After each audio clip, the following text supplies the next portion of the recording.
اب محمد علی صاحب یہ 62 سال کی بات میں سنی، اب ذرا یہ ان 2 پوائنٹس پہ اپنا جواب ذرا مشتمل کیجیے گا. ایک تو یہی کہ ہم نے تو کہہ تو دیا، اپنا جسچر شو کیا کہ جناب اس مذاکراتی عمل سے ہم ہرگز بھی فرار اختیار کرنا نہیں چاہتے بلکہ چائنا اس میں لیڈ کرے. یہ پریکٹیکل کتنا ہے؟ اور دوسرا، میں ڈونلڈ ٹرمپ کی جو آج کی ٹویٹ ہے انڈیا سے متعلق، جو انہوں نے اپنے وہ سوشل میڈیا پہ ڈالتے ہیں، میں وہ پڑھ دیتا ہوں اور اس کا بھی پڑا بتائیے گا کہ یہ اب یعنی کیا اخذ ہو رہا ہے کہ بھارت اور امریکہ کا معاملہ جا کہاں رہا ہے. جہاں ڈونلڈ ٹرمپ کہتے ہیں، یہ اب سے کچھ دیر پہلے کی ٹویٹ، کچھ گھنٹوں پہلے کی، تقریباً آج 7 ساڑھے 7 بجے کی. What a few people understand is that we do very little business with India but they do a tremendous amount of business with us. In other words, they sell us massive amounts of goods, their biggest client, but we sell them very little. Until now, a totally one-sided relationship. And it has been for many decades. The reason is that India has charged us until now such high tariffs, the most of any country, that our businesses are unable to sell into India. It has been a totally one-sided disaster. It has been a totally one-sided disaster. Also, India buys most of its oil and military products from Russia, very little from the US. They have now offered to cut their tariffs to nothing, but it's getting late. They should have done so years ago. They should have done so years ago. Just some simple facts for people to ponder. Now, my question here is کہ knowing Donald Trump, اس کو ہم یعنی اس تناظر میں لیں کہ ایک اپنے مزاج کا آدمی ہے یار، بادشاہ، مطلب اپنے بادشاہ آدمی ہے، اب بس وہ اب ایک ذرا اس کو غصہ ہے تو بس وہ کچھ بھی کہہ رہا ہے، یا نہیں ہم اس کو اس تناظر میں لیں کہ امریکہ جو کہ بھارت کی سب سے بڑی مارکیٹ ہے، اس کا صدر جو کہ دنیا کا با اثر ترین آدمی ہے، وہ اب انڈیا کے ساتھ اپنے پورے تعلقات کو ری ڈیزائن کرنے کی بات کر رہا ہے. وہ کہہ رہا ہے بھائی جان پچھلے دہائیوں سے ون سائیڈ ڈیزاسٹر ہے، اب اس کو ری شیپ ہونا بھی ایسے نہیں چلے گا.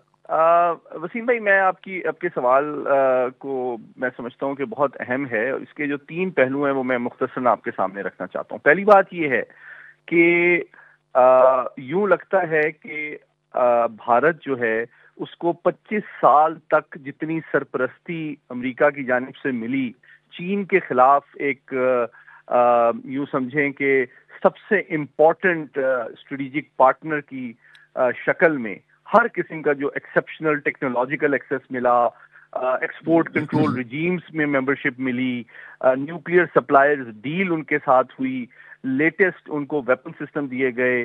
اچھا، ساتھ ہی ساتھ ان کے ساتھ انٹیلیجنس اور لاجسٹک شیئرنگ کے ایگریمنٹس بھی ہوئے.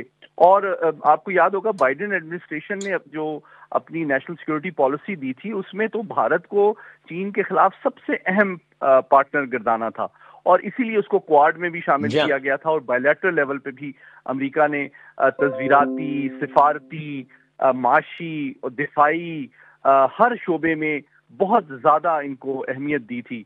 بلکہ یو این سیکورٹی کاؤنسل کی پرماننٹ ممبرشپ کے لیے بھی بھارت جو ہے اس کا جو کیس ہے اس کو امریکہ باضابطہ طور پہ سپورٹ کرتا رہا ہے.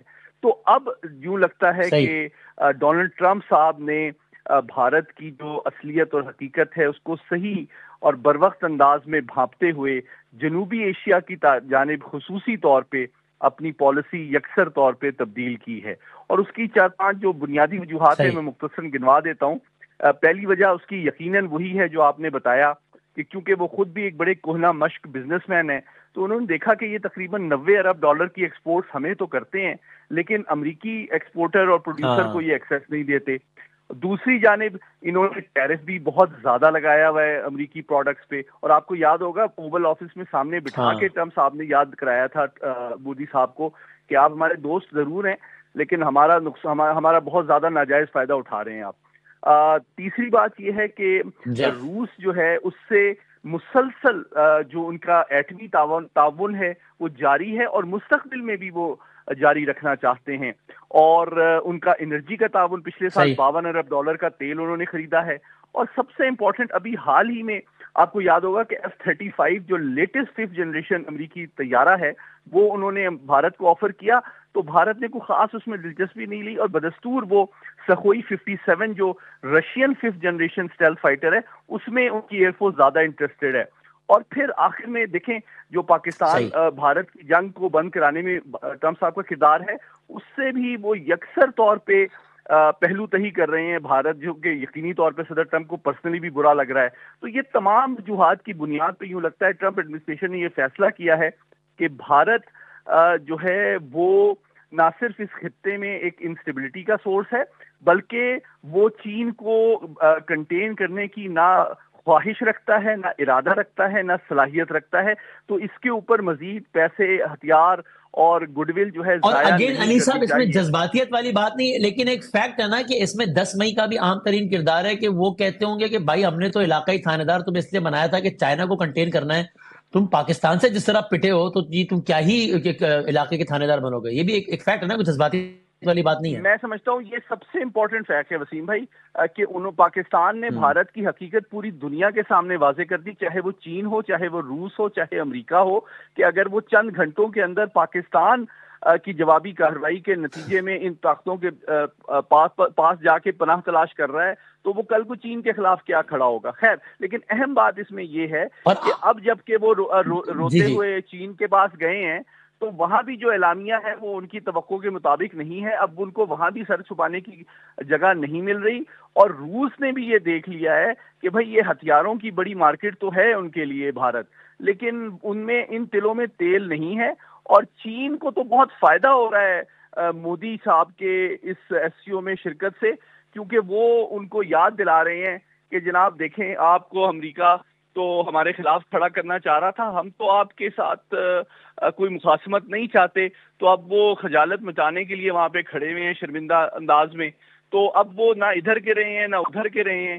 تو یہ ہے وہ حقیقت جو نہ کہ خدا ہی ملا، جھوٹ نہ کے پاؤں وصال نہیں صنم، ہوتے، نہ ادھر کے غیر رہے. ذمہ اور سر داری. بالکل آخری اس میں سیگمنٹ کنکلوڈ کرتا ہوں کہ وہ جو میرے سوال کا ابتدائی حصہ تھا کہ وزیر اعظم پاکستان کا یہ کہنا ہے، خواہش کا اظہار کرنا ہے کہ اس مذاکراتی عمل کو چین لیڈ کرے، وہ تو ٹھیک ہے، اپنے انہوں نے ایک انٹینٹ کا اظہار کیا ہے، لیکن یہ بات حقیقت سے بہرحال ایسا ہوتا فی الحال تو دور نظر آتا ہے. دیکھیے میں سمجھتا ہوں کوئکلی 3 پہلو اس کے ہیں. پہلی بات یہ ہے کہ یہ پاکستان کے موقف کی عالمی سطح پہ تائید ہے کہ چاہے صدر ٹرمپ ہوں، چاہے چین ہو، چاہے دیگر عالمی برادری اور عالمی فورم ہو، وہ سب پاکستان کے موقف کی تائید کرتے ہیں مسئلہ کشمیر پہ، کہ اس کو باضابطہ طور پہ جو ہے وہ سفارتی سطح پہ پرامن انداز میں جو ہے وہ ریزالو ہونا چاہیے. دوسری بات یہ ہے کہ امریکہ کے ساتھ ساتھ چین کا دباؤ بھی اب بھارت پہ بڑھ رہا ہے.